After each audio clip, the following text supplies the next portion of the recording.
Hi guys! Magandang gabi! Welcome back po dito sa Gandara SRU channel for Showbiz Update. Andito na naman nga po akong muli nagbabalik.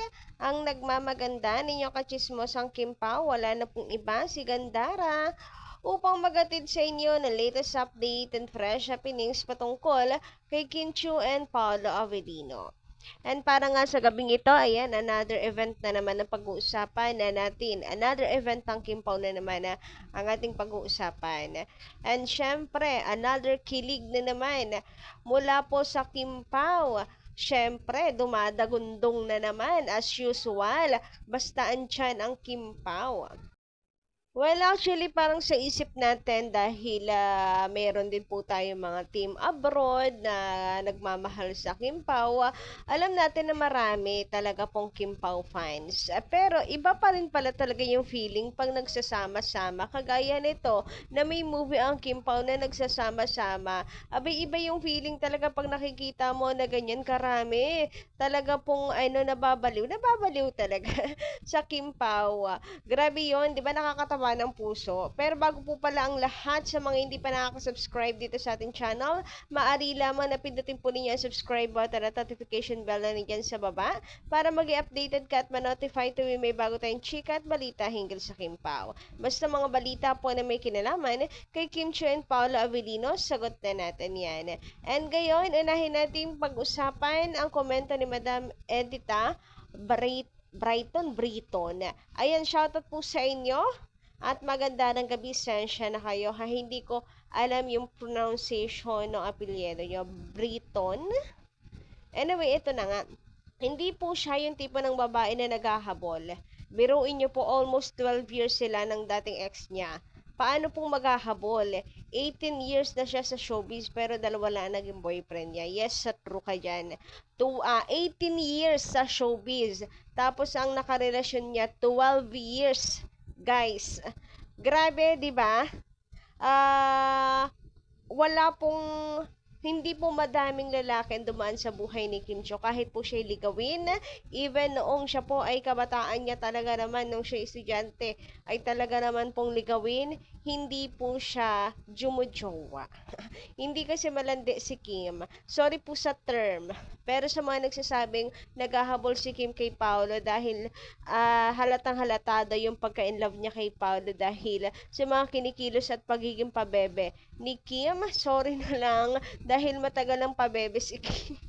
Matagal ang pabebe si Kim. Ganyan talaga siya. Hindi dahil kay Paolo Avellino walang kailangan baguhin si Kim Chiu sa sarili niya. And hindi kinakailangan ni Kim Chiu na maghabol sa kanya. Naku po, as kagaya ng sinabi natin kanina, habulin po ng ay ng lalaki si Kim Chiu.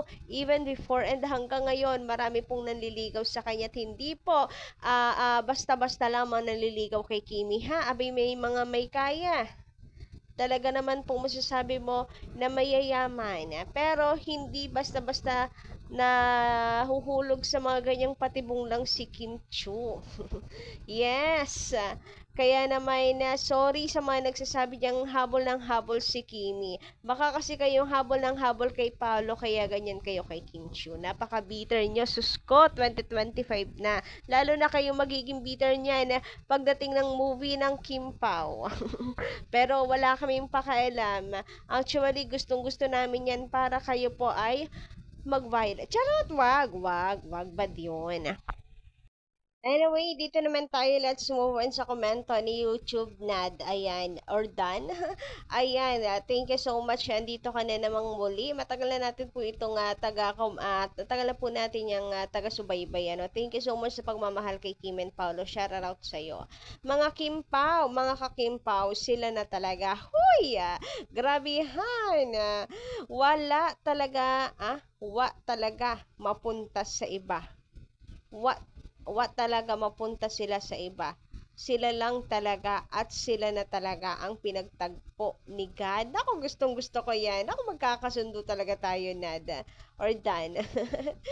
Dahil in real life, hindi fake ang kanila friendship nila. Kaya napakatamis sila sa mga tao. Grabe ang mag-partner at mag-couple.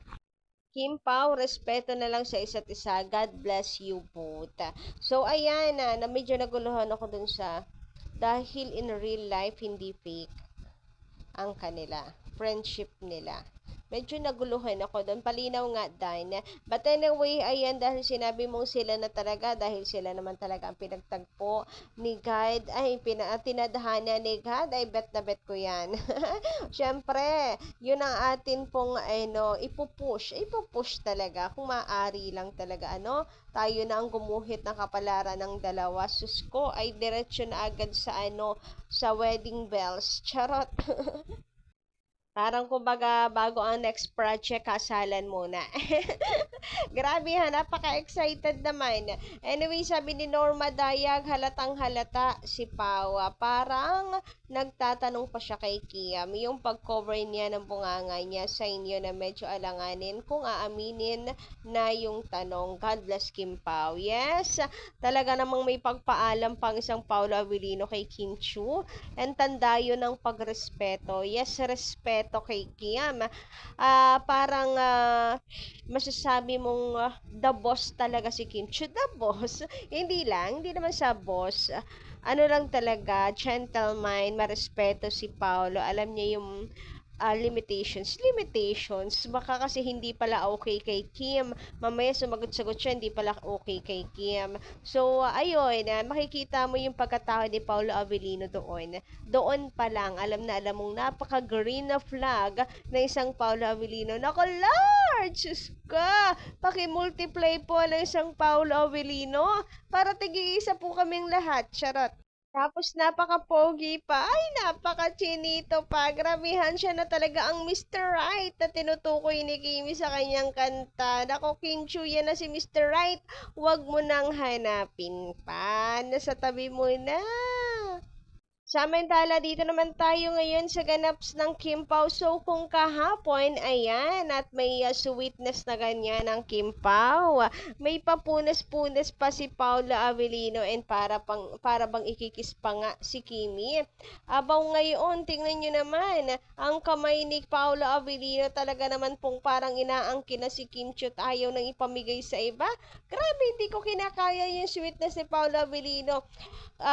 Kung iisipin mo, Paulo Avellino nagganyan, napakalaki ng pagbabago. Abay, pagdating talaga kay Kim Chu, wala po siyang pag-aalinlangan dahil yun talaga ang kanyang nararamdaman. Grabe, napaka-sweet. At sus ko, yung tinginan ni Paulo Avellino, wala pong pagbabago. Talaga pong kahit alam natin nagpe-perform sila, pero yung mga mata niya, tuwing nakatingin kay Kim Chu ay nangungusap. Basang-basa natin yung I love you. I love you talaga. Grabehan yun. So, ayan, grabe, be. Hindi ko, grabe talaga ang Kim Pao, ang power ng Kim Pao. Biruin nyo guys, kahit saan talaga magpunta ang Kim Pao. Tingnan nyo yan, ha? Tingnan nyo yan kung gaano karaming tao. Kahit saan siguro magpunta ang Kim Pao, talaga namang dinudumog, dumadagundong talaga ang Kim Pao. Ngayon pong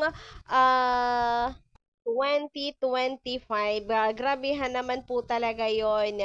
So, aasahan natin na ganito rin kadami pong tao ang mga pupunta sa sinehan. Guys, sa isang lugar pa lamang to. And sa mga lugar na napuntahan ni Kim and Paolo, kita naman po natin kahit nung December, talaga naman ang tao ay dagsa talaga. Ang mga tarp, grabe, iwinawagayway, napakarami, mapansin lang ni Kim and Paolo. And yan naman pong lahat ng yung nakikita po at napapansin na appreciate ni Kim and Paolo. So, sama-sama po tayo guys. On March 26, ipadagundong din natin ang pangalan nila. Of course, sa buong bansa hanggang international. Grabihan talaga yon. So, March 2 na, konting kembot na lang talaga. Movie na ng Kim Pao on March 26. And ngayon pa lang, grabe ako yung napapagod kay Kim Chu sa sobrang dami niyang ginagawa. But, still nagagawa pa rin po nilang mag-workout. Hindi man po, may mga times man na hindi kasama ni Pao si Kim, pero understandable naman yun sa sobrang dami pong ginagawa, hindi ba? But, ayun nga, masasabi natin na bless ng Kimpawa. Talagang inaangkin nila itong 2025. Huy! Anyway, hanggang dito lang muna ang ating update. Maraming salamat sa inyong pakikinig and don't forget to click the subscribe button and notification bell for more updates. Salamat!